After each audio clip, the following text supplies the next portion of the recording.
이번 잠언 3장 1절에서 10절 말씀을 읽고 묵상해 보면요. 인생의 성공이 다 담겨 있음을 알 수 있습니다.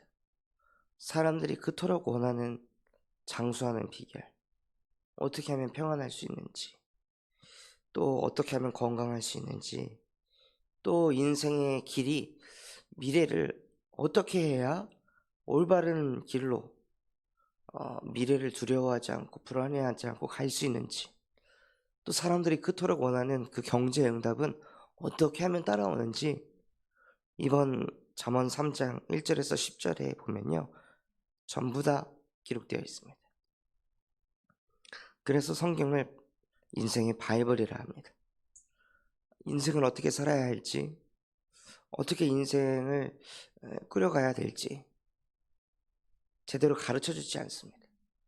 그런데 성경에서는 어떻게 인생을 살아야 하는지 정확하게 기록하고 있습니다. 왜냐하면 하나님이 인간을 창조하셨고 그 인간이 어떻게 살아야 되는지 하나님이 가장 잘 아시기 때문입니다. 그래서 정말로 이 잠언 3장의 말씀을 여러분의 마음속에 심령 속에 새기면서 인생의 로드맵이 그려질 만큼 이 말씀을 묵상하시는 은혜가 있었으면 좋겠습니다. 가장 먼저 많은 사람들이 뭐 때문에 힘드냐? 마음에 평강이 없기 때문에. 또 나이는 먹어가는데 자꾸 죽음이라는 그 두려움 앞에서 많은 사람들이 불안과 두려움에 떨면서 삶을 살아갑니다. 그런데 하나님께서는 그런 사람들에게 뭐라고 말씀하셨냐? 내 아들아, 나의 법을 잊어버리지 말고 내 마음으로 나의 명령을 지키라. 그리하면 그것이 내가 장수하여 많은 해를 누리게 하며. 무엇이 장수하게 한다고 하셨습니까? 인스턴트 식품을 덜 먹고 담배를 안 피고 술을 안 마시고 그래야 장수하는 것이 아니라요. 하나님의 말씀을 잊어버리지 않고 마음에서부터 그 말씀을 지키면요. 장수하게 된다고 말씀하십니다. 하나님께서 나의 법을 잊어버리지 말라고 하셨습니다.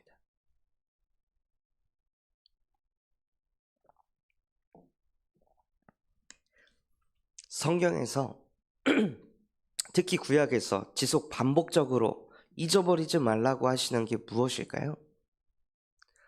구원을 잊어버리지 말라고 하십니다.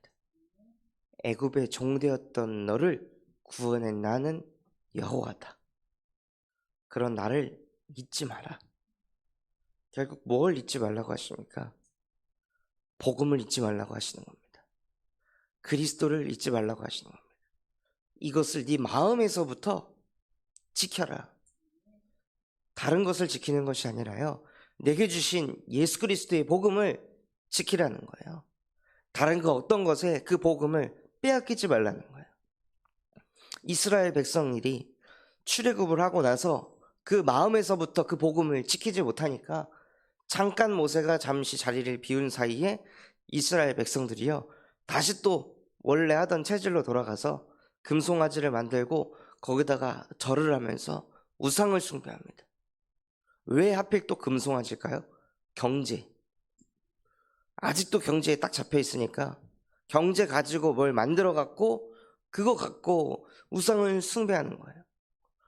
마음과 생각을 경제에 다 빼앗기고 과거에 내가 생각했던 그 각인 뿌리 체질에 다시 또 빼앗겨 가지고 하나님을 멀리하고 우상을 숭배했습니다.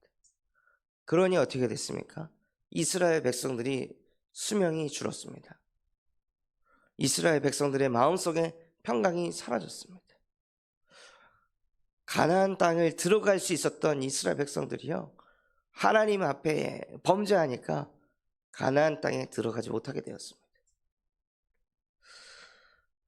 딱 하나였습니다. 하나님께서 원하시는 거예요. 내 아들아, 나의 법을 잊지 말아라. 내가 너를 구원한 여호와임을 잊지 말아라. 예수가 그리스도 되심을 잊지 말아라. 그리스도께서 이미 십자가에서 모든 것을 끝내셨음을 잊지 말아라. 십자가에서 모든 것을 다 이루셨음을 잊지 말아라. 이것을 잊지만 않으면 너는 장수하게 되고 평강이 너에게 더해질 것이다. 이 진리의 말씀을 네 마음판에 새기면 네가 그토록 원하는 인정, 사람들의 사랑, 너를 귀중히 여기는 모든 것 따라오게 될 것이다. 그래서 하나님께서는 인자와 진리를 내게서 떠나지 말게 하고 그것을 네 목에 메고 네 마음판에 새겨라. 그리하면 네가 하나님과 사람 앞에서 은총과 귀중히 여김을 받으리라. 많은 사람들이 인정받고 싶어 하잖아요. 사랑받고 싶어 하잖아요. 관심받고 싶어 하잖아요. 그래서 사람에게 인정받으려고 그 사람 눈치 보면서 비 맞춰가면서 막 이런 인생을 사람들이 살아갑니다.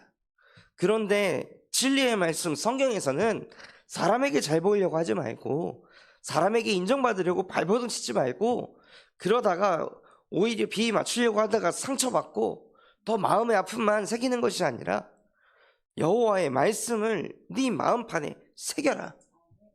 그리하면 하나님과 사람 앞에서 네가 은총과 귀중히 여김을 받을 것이다 라고 말씀하셨습니다.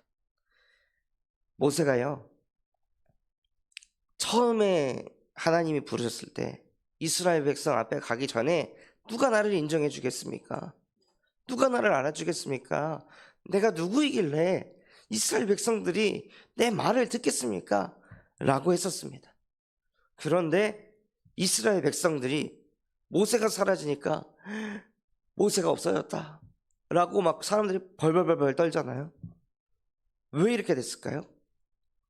모세가 자기 마음판에 여호와의 말씀을 새겼기 때문에 이스라엘 백성들이 모세를 귀중히 여긴 것입니다. 모세가 여호와의 말씀을 계속 새기고 하나님께서 말씀하신 그대로 그 말씀을 믿고 마음에서 지키고 그것을 준행하였더니 말씀 그대로 말씀의 길이 열리고 응답의 길이 열리고 모세가 증인의 길에 서 있으니까 아무도 모세를 건드릴 수가 없었던 거예요. 모세가 하는 그 말 한마디가 어마어마한 위압감과 영향력을 이스라엘 백성들에게 주게 된 겁니다. 모세가 대단하려고 발버둥 친 게 아니었습니다. 그냥 마음판에 여호와의 말씀을 새기고 그 말씀을 따라가며 기도 속에 있으니까 그 말씀이 그냥 성취가 되어지는 거예요. 그러니까 사람들이 보기에 아, 진짜 저 사람은 하나님이 함께하는 사람이구나. 이게 그냥 보여지는 거죠. 이거를 인정받으려고 발버둥을 치는 게 아니라요, 정말 이 마음판에 여호와의 말씀을 새기면 사람들이 그토록 원하는 응답, 인정, 사랑, 관심 모든 게 따라온다는 겁니다. 그래서 너는 마음을 다하여 여호와를 신뢰하고 네 명철을 의지하지 말라. 마음을 다해서 여호와를 신뢰하라고 하십니다. 그냥 하나님을 믿는 게 아닙니다. 진짜 내 마음과 뜻과 힘과 모든 것을 다해서 여호와를 신뢰하라고 하십니다. 그러기 위해서 우리에게 뭐가 필요하냐? 은혜라는 게 필요합니다. 하나님, 대충 하나님 믿는 게 아니라 하나님은 살아계시지 그런 수준으로 믿는 것이 아니라 정말로 내 마음과 힘과 뜻과 모든 것을 담아서 여호와를 신뢰하게 하여 주옵소서. 정말로 여호와를 신뢰한다면 우리에게 문제가 있습니까? 문제 없어야 합니다. 예수는 그리스도, 모든 문제 해결자입니다. 십자가에서 모든 것 끝내셨습니다. 다 이루셨습니다. 그분을 내가 정말로 신뢰한다면 범사에 내 명철을 의지하지 않아야 합니다. 그분께서 이미 다 이루셨습니다. 다 끝내셨습니다. 그런데 내가 명철을 의지해서 이것은 문제라고, 이것은 어려움이라고, 이것은 갈등이라고, 이것은 틀린 거라고 이것은 맞는 거라고 자꾸 나의 이 명철을 의지하지 말라는 거예요. 한 번은 제가 직장 생활을 할 때 뭔가 일을 하는데 한 문제가 풀리질 않는 거예요. 문제가 풀리지 않으니까 계속 그거 가지고 골머리 싸다가 이 말씀이 살아 역사해가지고, 하나님, 마음을 다하여 지금 이 시간 여호와를 신뢰하게 하시고 내 명철을 의지하지 않게 하여 주옵소서. 자꾸 이 문제를 바라볼 때 어떤 내 명철을 가지고 내 기준을 가지고 문제를 바라보니까 진짜 문제가 뭔지 아직 모르겠습니다. 내 수준을 가지고 이 문제를 해결하려고 하니까 문제가 풀리질 않습니다. 제발 내 명철을 의지하지 않게 하여 주옵소서. 스스로 내가 지혜 있다라고 여기지 않게 하여 주시옵소서. 나는 연약하고 나는 부족합니다. 나는 이 문제를 풀 수 있는 능력도 없습니다. 지혜도 없습니다. 권세도 없습니다. 그러니 여호와여, 지금 이 시간 여호와를 신뢰하게 하셔서 범사에 당신을 인정하게 하셔서 하나님의 은혜 주셔야 됩니다. 하나님이 도와주셔야 됩니다. 하나님이 함께 해주셔야 됩니다. 나는 그렇게 연약한 존재입니다. 하나님, 지금 이 시간 나에게 성령의 충만함을 더하여 주시옵소서 하고 하나님 앞에 엎드려서 기도하고 또 기도하고 기도하다 보니까요, 그 문제를 바라보는 관점을 다르게 하시더라고요. 이쪽에서만 그 문제를 자꾸 쳐다보니까 이 문제가 어디서 꼬여 있는지 안 보이는 거예요. 반대편에서 봐야 이 문제가 이게 이렇게 꼬여 있었구나. 그래서 내가 이렇게 아둥바둥해도 이 문제가 절대 풀리지 않았었던 거구나 하고 관점을 바꾸니까 그 문제가 어떻게 풀리는지 보이게 하시더라고요. 그러면서 마음속에 오는 깨달음이 무엇이냐면, 진짜 자꾸 내 명철에서 벗어나야 되는구나. 내 틀에서 자꾸 벗어나야 되는구나. 내 기준에서 자꾸 벗어나야 되는구나. 그래야 여호와께서 나를 지도해 주시는구나. 이미 내가 기준을 딱 가지고, 이미 내가 응답의 기준을 딱 가지고 나는 무조건 이 길로 갈 거야 라고 딱 정해놓으면요, 여호와께서 우리를 어떻게 지도하실까요? 양이, 목동이 너 거길로 가면 안 돼 하고 막대기로 툭툭 치는데도 양이 그걸 무시하고 오른쪽으로 가야 되는데, 양이 이미 딱 마음을 정해놓고 직진만 계속하면 어떻게 목자가 그 양을 지도할 수 있을까요?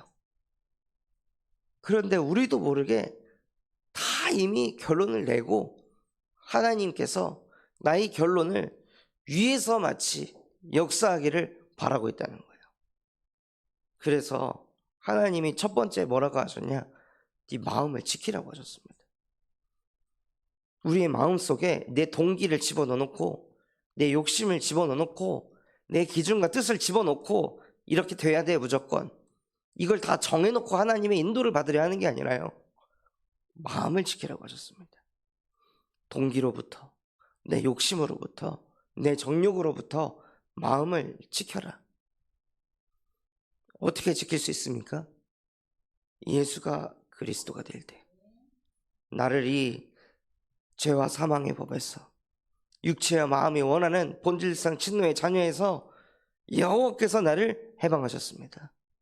나는 동기에 움직이는 사람 아니고 욕심에 끌려다니는 사람 아니고 내 뜻대로 내 기준대로 이끌림을 받는 사람이 아니라 나는 하나님의 지도를 받는 하나님의 자녀입니다 하고 순간순간 선포하고 고백하시길 바랍니다.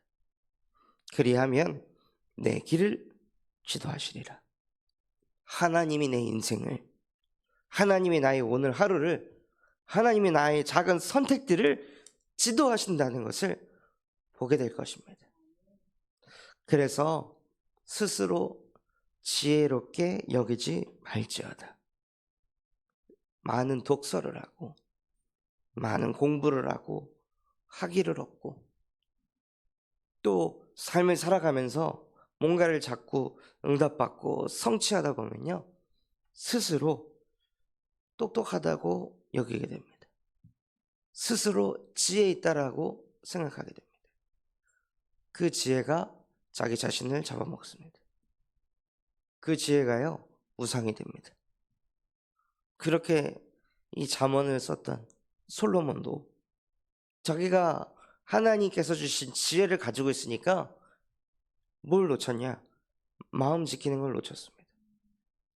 하나님이 주신 그 명령을 신뢰해야 하는데 그것을 잊어버리지 말아야 되는데 잊어버렸습니다. 지혜 있으니까, 스스로 지혜 있다 여기니까 자기가 만나던 여자들이 섬기고 있던 우상을 다 받아줬습니다. 누가 보면 그릇이 좋은 거라 보입니다.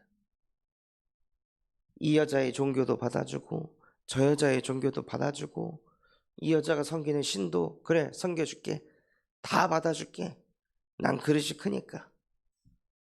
이런 생각하다가 이스라엘이 망했습니다. 한 나라가 두 나라로 쪼개지고 곧 있어서 이스라엘 한 나라는 멸망하게 되고 또 그 한 이스라엘은 뿔뿔이 흩어지게 되는 그 시작이 어디서 왔냐? 솔로몬이 스스로 지혜 있다 여겼을 때부터 시작된 겁니다. 그래서 정말로 우리 후대를 지키려면요, 우리가 스스로 지혜롭게 여기지 않아야 됩니다. 스스로 지혜롭게 여기면 자꾸 잔소리가 나갑니다. 자꾸 판단하는 말이, 정죄하는 말이, 바른 말, 옳은 말이 뻗어갑니다. 우리는 그런 말을 하는 존재가 아니라요, 우리는 은혜를 말하는 하나님의 형상입니다. 은혜를 끼치는 하나님의 자녀요, 복덩이입니다. 그래서 여호와를 경외하며 악을 떠날지어다. 내 명철, 그게 때로는 악이 될 수 있습니다. 그래서 여호와를 신뢰하고 악을 떠날 때 이것이 무엇이 된다 말씀하셨습니까? 이것이 내 몸에 양약이 되고, 막 좋은 거를 많이 먹어야 몸이 건강해지는 것이 아니라 하나님의 말씀에 뭐라고 하셨냐? 스스로 지혜롭게 여기지 않고 여호와를 경외하면서 악을 떠나면 그것이 네 몸에 양약이 되고 네 골수가 윤택하게 되리라 라고 말씀하셨습니다. 그래서 혹시 몸이 자꾸 아프십니까? 끊임없는 질병이 가정에 있습니까? 무엇 해야 될까요? 나를 고쳐줄 수 있는 의사 자꾸 만나러 돌아다녀야 될까요? 이거 좋다고 하던데 저거 좋다고 하던데 자꾸 약을 찾아서 먹어야 될까요? 그러면 또 뭐가 필요하죠? 또 경제가 필요합니다. 그럼 그 경제가 없으면요, 그 약을 못 사게 되고, 그럼 생각이 또 어디로 잡히냐요? 또 경제가 없어서, 돈이 없어서 다시 또 경제의 노예가 됩니다. 성경에서는요, 네 몸이 건강해지려면 여호와를 신뢰하고 네 명철을 의지하지 말아라. 범사의 길을 인정해라. 그리하면 내 길을 지도할 것이 아니냐. 결국 무슨 뜻이죠? 사람들이 스트레스를 왜 받습니까? 이걸 해야 되나 저걸 해야 되나, 이 길로 가야 되나 저 길로 가야 되나, 이렇게 말해야 되나 저렇게 말해야 되나. 우리는 수도 없이 많은 선택의 기로에 놓여 있습니다. 어디로 가야 될지, 뭐가 맞는 건지, 뭐가 옳은 건지 아무리 나이를 먹어도요, 끊임없는 고민 속에서 인생을 살아갑니다.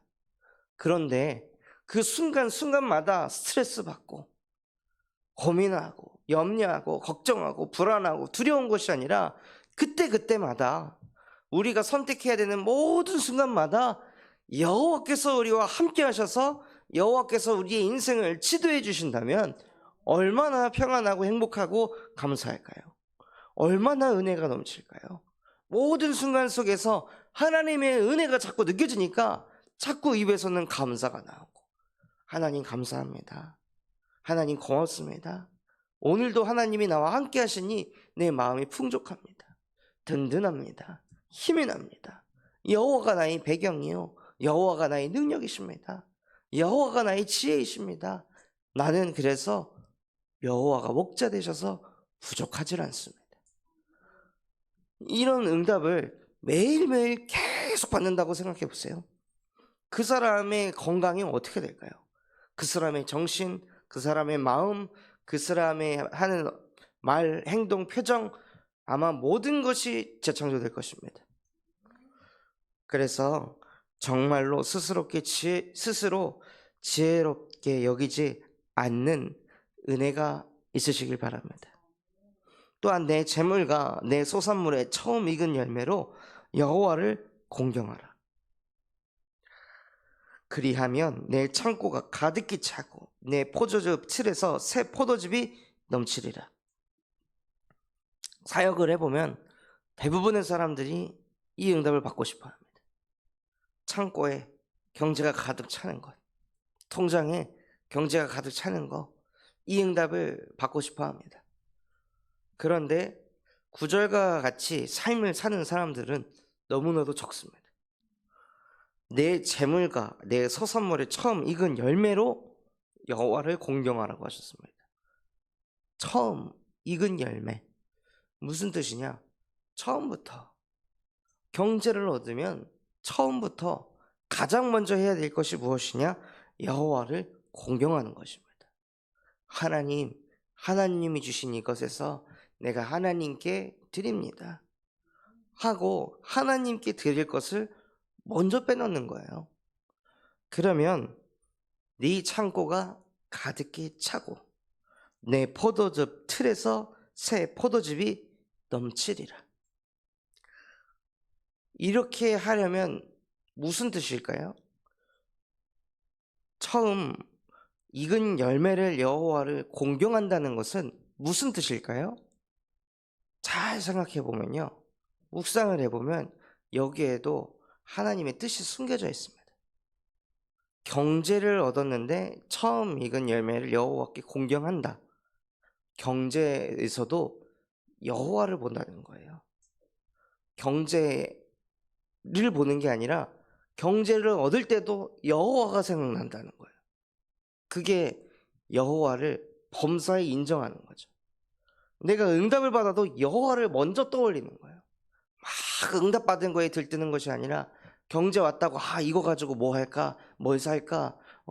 뭐를 마련할까? 이 경제를 어디다 쓸까? 이게 아니라 경제를 딱 얻었을 때도 여호와가 떠오르는 거예요. 여호와가 생각나는 거예요.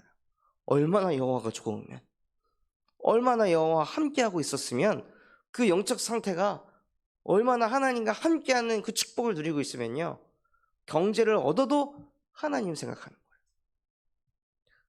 그게 진짜 지혜 있는 사람입니다. 그것이 여호와를 신뢰하고 범사의 그를 인정하는 사람입니다. 그러니 아무리 경제를 얻어도 여호와를 자꾸 생각하니까 경제에게 마음을 빼앗기질 않는 거예요. 경제에 끌려가질 않고 경제를 다스립니다. 경제를 정복합니다. 그래서 아무리 많은 경제를 얻어도 생각하지 못한 것에서 경제 응답이 온다 할지라도 그때 즉시 여호와를 경외하시기 바랍니다.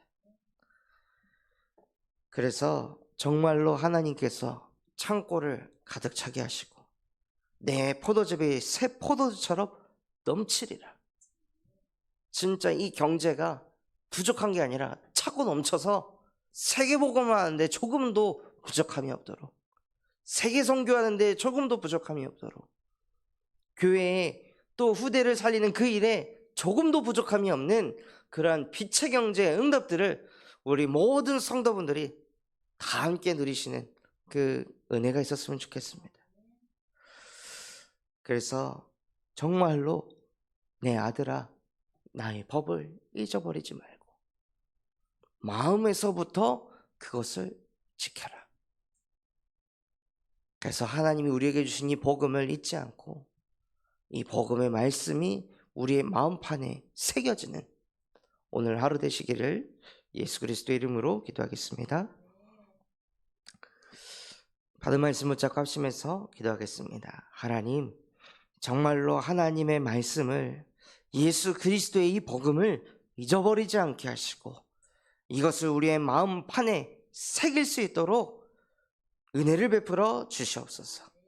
마음을 다하여 여호와를 신뢰하고 나의 명철을 의지하지 않아 하나님이 우리의 길을 지도하는 것을 실제 보게 하여 주옵소서. 그래서 우리의 건강, 우리의 경제, 우리의 미래, 우리의 정신, 마음 모든 것을 하나님이 축복하시는 걸 실제 보는 복덩이의 인생 되게 하옵소서. 또한 전 세계 예수 그리스도의 복음을 증거하시는 류영승 목사님과 담임 목사님에게 성령의 충만함과 오력을 더하여 주시옵시고, 우리 군산 잠수만교회가 금토일 시대를 열게 하시고 세 가지 뜰이 있게 하시고 청년 전도운동과 렘넌트를 세우는 렘넌트 시스템과 또한 성경적 전도운동을 일으키는 다락방 운동이 일어나게 하여 주옵소서. 돌아오는 주일날 있을 입당 감사 예배를 통해 우리 모든 성도들의 마음속에 심령 속에 교회에 대한 언약이 기도 제목이 붙잡히는 예배가 되게 하시고, 또한 그 다음 주 진행되어질 수뇌 캠프를 통해 군산의 흑암이 무너지게 하시고 정말로 전도 운동이 일어날 수밖에 없는 절대 망대가 교회 안에 세워지게 하여 주시옵소서. 그런 마음과 중심을 담고 또 선교대회를 두고 합심해서 기도하겠습니다.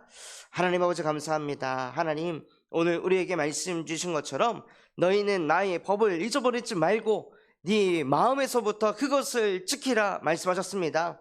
정말로 예수 그리스도의 복음을 내 마음에서부터 지키고 잊지 않고 선포하고 고백하며 살아가는 인생이 되게 하여 주시옵소서.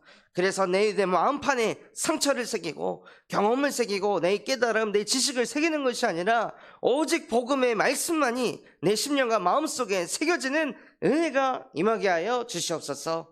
그래서 하나님, 정말로 사람들이 그토록 원하는 평강, 장수하는 것, 또 경제의 응답, 하나님 미래에 대한 그 모든 선택들, 또한 모든 내 육신의 그 축복까지도 하나님 복음 속에 있음을 실제 깨닫는 실제